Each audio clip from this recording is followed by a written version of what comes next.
네, 이항영의 월가이드입니다. 이항영 위원님 만나보겠습니다. 안녕하십니까? 네, 안녕하세요. 이항영입니다. 예, 화면으로 인사이트 주제 살펴보겠습니다.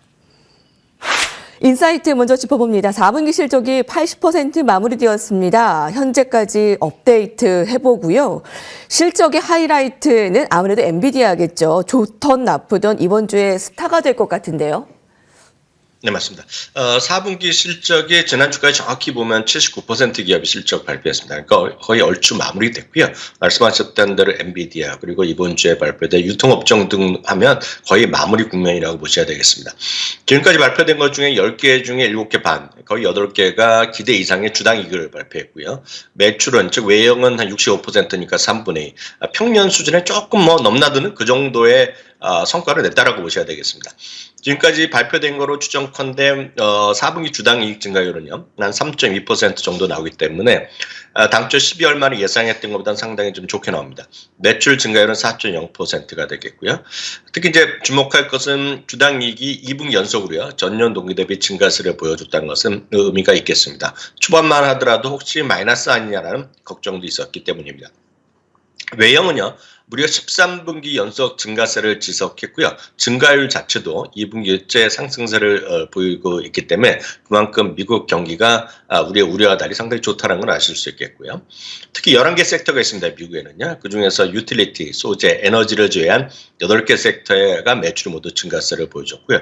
특히 의외로요. 부동산, 커뮤니케이션 서비스, 헬스케어, IT 등이 7% 이상의 증가세를 보인 것도 흥미로운 부분이 되겠습니다. 주요 섹터별로 최고의 이익 증가는 역시 커뮤니케이션 서비스, 메타 플랫폼스죠. 주가의 고공행진에서 여실히 증명되겠고요. 이미 소비재에서는 슈퍼 깜짝 실적을 보여준 아마존이 대표적인 것이 되겠고요. IT는 이제 이번 주 발표될 엔비디아가 거의 유력합니다. 헬스케어는 머크와 파이자 등이 최고의 이익 증가를 기록할 것으로 이제 추정되거나 발표가 됐고요. 섹터별 4분기 이익 추정을 작년 12월과 전망에 비교해 보면 어떤 섹터가 생각보다 더 좋았는지를 알 수 있겠는데요.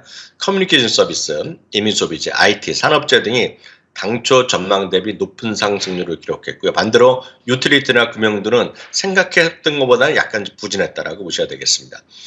참고로 이제 4분기까지만 말씀드렸는데요. 이번 현재 진행되고 있는 1분기부터 연간의 이익 증가를 보면 하반기로 갈수록 이익 증가율이 상당히 커집니다. 1분기에는 3.9%, 2분기에는 9.0% 이익 증가율이 전망되고 있고요. 3분기와 4분기는 각각 8.0%와 17.6%나 증가하면서 연간으로는 작년에는 거의 보합, 올해는 10.9%의 두 자릿수 초반의 이익 증가가 기대된다라고 보셔야 되겠습니다. 한편 최근 4분기 동안에요. 이익 증가율의 전망치 상승률이 상향된 거가 가장 높은 걸 보면 비행기 회사인 사우스웨스트 항공, 로얄 캐리비안, 아마존, 메타 등이 있겠는데 하나씩 찾아보면은요, 사우스웨스트 항공은 전 세계 3위, 미국의 1위 저비용 항공사인데요. 이런 것들이 이익 증가가 상당히 더 예상보다 더 좋아지는 거로 나오고 있고요. 로얄 캐리비안은 대표적인 크루즈선사가 되겠죠. 아마존이 여러분 다 아시는 거가 되겠고요. 메타 플랫폼도 역시 주가의 이익을, 주가의 급상승을 그대로 여실히 반영하는 모습입니다. 지난주에도 말씀드렸습니다. 미국의 자동차 보험 1위 회사라고 보셔야 되겠는데요. 프로그레시브 코퍼레이션도 최근 4주 동안 엄청난 이익 증가가 이익 전망이 상향되는 기업이 되겠고요. 다비타는 익숙한 기업은 아니실 텐데요. 다비타는 이제 벅시에서도 일부 투자한 것으로 유명하겠고요. 신장 투석회 하는 기계 있지 않습니까? 거기 1위 회사인데요. 이것도 역시 이익 전망이 크게 상향되고 있다라고 이해하시면 되겠습니다. 예, 자, 이어서 오늘 외신에서는 어떤 헤드라인 좀 주목해 볼 수 있는지 먼저 첫 번째는 더 스트리트 기사입니다. 시장을 움직일 허리케인 이벤트. 엔비디아는 이번 주 가장 중요한 실적 발표 보고서로 어쩌면 올해 1분기 실적 발표 전부일 수도 있습니다. 자, 그 외에 이번 주의 이슈, 허리케인 이벤트들 어떤 것들 살펴볼까요? 네, 맞습니다. 미국 시간은 21일 장 마감 후입니다. 미국 시간은 수요일이지만 한국 시간은 20일 날 목요일 날 새벽이 되겠고요. 아마 온갖 관심이 엔비디아 실적에 관심이 있고요. 그거는 우리나라뿐만 아니라 전 세계 투자자들 가장 큰 관심이 있습니다. 이번에 실적 발표는 지난 1월 30일까지 마감된 4분기 실적을 발표합니다. 여기서 약간 의아하신 분 계실 것 같습니다. 4분기도 왜 1월 30일이냐 그럴 텐데요. 우리나라는 모든 기업이 거의 대부분이 1분기, 2분기는 그냥 다 3분기, 3개월마다 끊어서 끝나고 12월 말이 4분기가 끝나는데요. 미국은 이 분기 말 결산기를 거의 기업들이 자기 마음대로 정한다고 보시면 되겠습니다. 그렇기 때문에 4분기가 1월 31일 날 끝나는 것이 4분기입니다. 그래서 약간 특이한 거니까 상식적으로 알아두시면 좋겠고요. 월가의 컨센서스는 주당 이익이 4.6달러입니다. 작년에는 65센트에 불과했기 때문에 거의 600%가 증가할 것으로 일단은 전망되고 있고요. 매출은 전년 동기 대비보다 238%가 늘어나는 205달러입니다. 이 중에서 가장 큰 관심인 데이터 센터가 거의 지금 170억 달러를 차지하겠고요. 게이밍 분야도 27억 달러 정도 이상 차지할 것으로 보입니다. 많은 사람들이 기대하는 것은 최근에 한 3분기 연속으로 나왔던 기대 이상 실적 그리고 깜짝스러운 가이던스 상향인데요. 이번에도 어느 정도 이어질지도 관심이 되겠고요. 또 하나 이제 큰 관심은 혹시라도 주식 분할의 얘기가 나오지 않을까라는 기대감이 있습니다. 주식 분할 했던 거가 마지막 했던 거가 2018년입니다. 2018년 불과 얼마 안 됐죠. 물론 팬데믹 이전이 되겠지만 혹시 이 방송 보신 분 중에서 그 당시부터 주식 갖고 계시는지 모르겠지만 그 당시를 딱 지정하면은요 무려 2,100%가 올라갔으니 얼마나 올라갔습니까? 지금 가격으로 보면 33달러였습니다. 33달러가 700달러 넘어섰으니까 엄청난 주가 흐름이 보여되어 있고 작년에 이미 238% 상승에 이어서 금년에도 47%가 올라갔습니다. 월가의 투자 의견의 변경 추이만 보더라도 최근에 엔비디아의 특징입니다. 최근 3분기 연속으로 실적 발표 직전에 목표 주가를 올려놨는데요. 이번 2월 이후에도 최소 7곳이나 목표 주가를 올려놨고요. 지난주에도 무려 5곳 이상이 목표 주가를 올려놨습니다. 특히 지난주에 루프 캐피탈이라는 것은 처음으로 엔비디아의 투자 의견 레포트를 내면서 1,200달러까지 제시하기도 했습니다. 이 밖에 흥미로운 기업들, 많은 분들이 관심을 가질 만한 기업들 실적 발표가 있습니다. 화요일 날은 월마트, 홈디포 등 유통 대표 업체들이 있겠고요.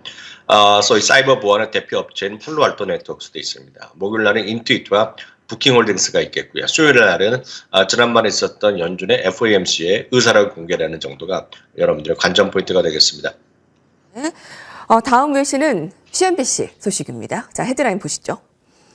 골드만삭스의 5가지 종목. 골드만삭스가 이번 시즌 추가적인 주가 상승이 기대가 되는 눈에 띄는 기술주 선별을 했습니다. 어떤 특징이 있을까요?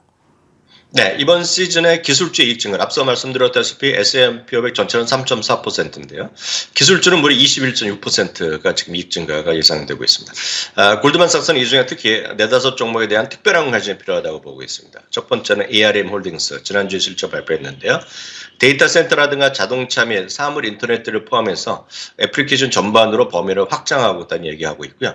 대표적인 기업들이 전 세계 내놓으라는 마이크로소프트, 엔비디아, 아마존 등이라는 거죠. 강력한 마진 프로필을 갖고 있다. 마진 프로필을 갖고 있다는 것은 그만큼 엄청난 수익을 내고 있다는 그런 의미로 해석하시면 되겠습니다. 다음은 먼데이닷컴인데요. 프로젝트 관리 소프트웨어 회사라고 보셔야 되겠고요. 이것 역시 4분기에 강력한 실적을 보여줬고요. 재무, 마케팅, 인사 등의 부분에서 사업 범위를 각종으로 다양한 방면으로 확산시키고 있다고 얘기하고 있습니다. 다음은 지난주에 발표했던 ASML은 넘어가겠습니다. 아리스타 네트워크스가 되겠는데요. 미국의 최대 기업의 스위치를 제공하는 선도적인 브랜드 제공 업체라고 보셔야 되겠고요. 데이터 증가라든가 퍼블릭 및 하이브리드 클라우드 이런 것들이 늘어나면서 지속적인 디지털 투자가 늘어나면서 엄청난 수요가 늘어나고 있다는 것이 되겠고요.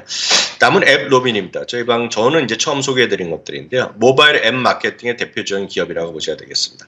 여러 사업체가 정교화된 모바일 광고라든가 모바일 게임 환경에서 평균 이상의 산업 성장과 강력한 마진 프로필 역시 엄청난 수익성을 자랑하는 기업으로 최근에 좀 큰 관심을 받고 있는 기업이라는 것도 여러분 참고하시면 좋겠네요. 네, 마지막 헤드라인입니다. 이번엔 야후입니다. 이커머스 매출 급증 주목, 바로 코스트코인데요. 코스트코의 사업에서 현재 부인할 수 없을 정도로 호황을 누리고 있는 분야가 전자상거래입니다. 어떻게 주목할 가치가 있을까요? 네, 맞습니다. 많은 분들이 코스트코 이제 딱 이미지 보시면 주차하기 힘들다 뭐 이런 얘기 많이 하실 텐데요. 일단은 거기도 거기지만 지금 전자상거래가 12월과 1월에 이어서 계속해서 호조세를 보이고 있다고 합니다. 12월은 전년 대비 17% 증가했는데 1월 달에는 전년 대비 21% 늘어났다 합니다. 물론 여기에는 미국에서 워낙 날씨가 안 좋았기 때문에 의도적으로 온라인 늘어나는 것도 무시할 수는 없겠습니다. 그렇지만 전체적으로 보면 이 회사는 매출이라든가 이게 크게 늘어나는 구조는 아니라는 것도 염두에 두시면 보셔야 되겠습니다. 왜냐하면 이 회사는 매출이 많이 생기고 뭐 일어나면 이런 것들을 모두 어디에 쓰냐면 공급 가격의 인상을 최소화하기 위한 노력이죠. 그렇기 때문에 물건 가격을 다른 업체에 비해서 엄청나게 저렴하게 유지할 수 있다는 것인데요. 그러면 이 회사의 돈을 버는 구조가 뭐냐? 여러분들 익숙하지 않으실 텐데요. 코스트코의 이익의 절대 비중은 역시 회원들의 연회비입니다. 연회비로 거의 모든 수익을 평가받고 마진은 최소화하는 것이 이 회사의 특징이 되겠는데요. 전 세계 코스트코 회원 수는 2023년 11월 기준으로 1억 2,800만 명. 그러니까 이 방송을 보시는 분들 중에 코스트코 멤버십 갖고 계시면 꽤 계실 텐데요. 이분들이 여러분들 1억 2,800만 명 중에 한 명이라고 보셔야 되겠고요. 평균 재가입률, 그러니까 1년이 돼서 자동으로 하건 어찌 됐건 멤버십에 연장하는 비율이 93% 정도 됩니다. 그러니까 만족도가 엄청 높은 거라고 일단 보셔야 되겠고요. 특히 이제 이 회사가 주목하는 것은 작년에 이제 특별 배당을 지급에 이어서 올해 기대되는 것이 하나 있습니다. 바로 금년중 연회비가 인상이 기대될 수 있다는 것인데요. 회사 측에서는 이거는 판단의 문제가 아니라 이건 시기의 문제일 뿐이라고 계속 얘기하고 있습니다. 이 회사는 보통상 5, 6년에 한 번씩 연회비를 인상했는데요. 우리나라는 제가 정확히 기억을 모르겠습니다. 미국은 2011년에 55달러 올려놨고요. 베이직 가격입니다. 우리나라는 좀 비싼 걸로 알고 있습니다. 2017년에 60달러 올려놨는데요. 이게 지금 6년이 지나더라도 지금 올리지 않아갖고 계속 이슈가 있는 것인데요. 회사 측은 말씀드렸다시피 인상을 고민 중이라고 수차례 언급했고요. 월가에서 빠르면 금년 상반기에 인상을 발표하지 않을까 기대하고 있습니다. 또 하나 이제 숨겨진 이슈가 바로 700달러를 넘어선 주가인데요. 당연히 주식 분할에 대한 기대감이 분명히 있습니다. 월마트를 우리가 말씀 안 드릴 수 없는데요. 월마트는 나름 이제 경쟁이라고 얘기하는 것인데요. 월마트는 지난 1월에 발표했고 바로 다음 주부터 제가 알기에는 주식 수가 늘어난 주식 분할이 이제 진행되는데요. 월마트가 99년 이후에 1999년 이후 24년 만에 주식 분할을 실시하는데요. 아주 공교롭게도요. 코스트코는 지난 2000년 1월 이후 한 번도 한 적이 없습니다. 그렇기 때문에 일부 월가에서는 월마트도 하는데 코스트코도 좀 해야 되는 것이 아니야라는 그런 기대감도 있다는 것도 염두에 두시면서 장기 투자 한번 해보시면 좋을 것 같습니다. 네. 이항영의 월가이드였습니다. 해외 현재는 지금 오후 시간이기에 잠시 청소기 소음이 있었던 것 양해 말씀드립니다. 감사합니다. 네, 감사합니다.